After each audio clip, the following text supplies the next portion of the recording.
Congress has relinquished too much power to the president, as some critics are claiming, as some of you have talked about. Give us a bit more evidence about that. Give us a little more detail. I would argue that they have not relinquished too much power, and although they have tried, cases such as Field v. Clark in 1892 ruled that Congress is not allowed to delegate legislative powers to the executive branch. However, in Panama City Refining Company v. Sawyer, it was ruled that Congress does have the ability to delegate power, but in the case there was a specific act of Congress ruled unconstitutional because they did not outline specific procedures that the president can use that power. So Congress can delegate power, but it must have an intelligible principle laid down in which the president can use that power. Also, with certain executive agencies, the president is in charge of the executive branch.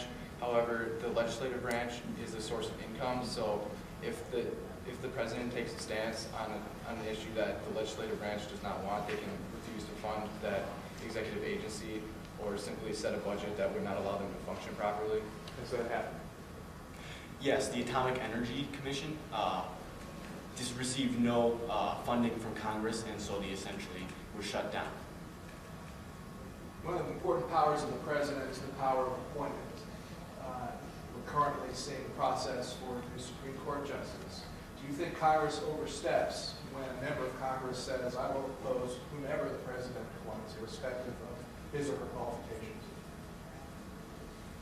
I think that Congress should have the best interests of the people in mind, and therefore saying that they're going to oppose any appointment, no matter who it is a bit ridiculous, because that's not keeping the people in mind. Going off of Haley's thought, Federalist 51 states that people are the fountain of authority, and I would tend to agree with this, and congressmen are the best reflection of the people in my mind, because they represent the states and the individual people. At the same time, it was a concern of the Anti-Federalists that the President and the Senate would be too closely related if they were both involved in the appointment process, and therefore they would basically combine and take over the entire government. You mentioned before several amendments have been passed to try and limit the presidential power. Do you think it might be appropriate to consider any new amendments that could be put before the country that could try and limit some of this ever-growing presidential power that you're talking about? I think one amendment that should be in place is that the president should not be able to use executive orders to create trade sanctions, which is traditionally left to Congress, and this power was awarded to them in Downs and Moore v. Reagan. Why do you think this is a problem? I would argue that you would tie the power of trade with foreign affairs, and this is stated specifically in the Constitution to be a power granted to the Congress.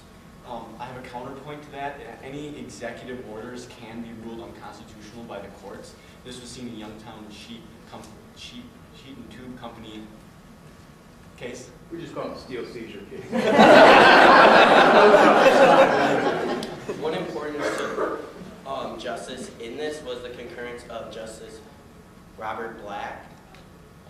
He actually stated that there was a three-pronged test stating that either the president's actions are going with Congress, or the second prong would be that they are in issues that Congress has been silent, and third would be issues where Congress has specifically prohibited the actions, and he stated that this case was the third prong. Do executive orders need to be based on congressional authority, on a statute for them to be constitutional? Or does the president have inherent authority to issue executive orders? Executive orders would be an inherent right to the president that have been given in times of national crisis, especially with some controversial executive orders such as Executive Order 9066, which was the internment of Japanese Americans, which has been seen as one of the not so honorable times in our history, but many see that in times of national crisis they are necessary. I believe that the executive order, which ordered the desegregation of the military, was one that did not require the consent of Congress, because the president was actually looking out for his people rather than the interests represented Supreme Court did in checking and balancing the powers of the presidency? I think that the judicial branch has the most check on the president because they have the power of judicial review, and they can take anything that the president or Congress does and rule unconstitutional. For example, in U.S. v. Nixon, the Supreme Court ruled that the president's his executive privilege is not absolute, and it can be ignored in criminal trials. I would argue that the judicial branch has actually overstepped its bounds in cases like Bush v. Gore. I think that it would not be a positive thing that it ended up being the judicial branch that essentially elected our president.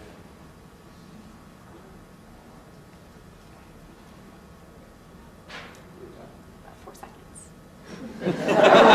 seconds.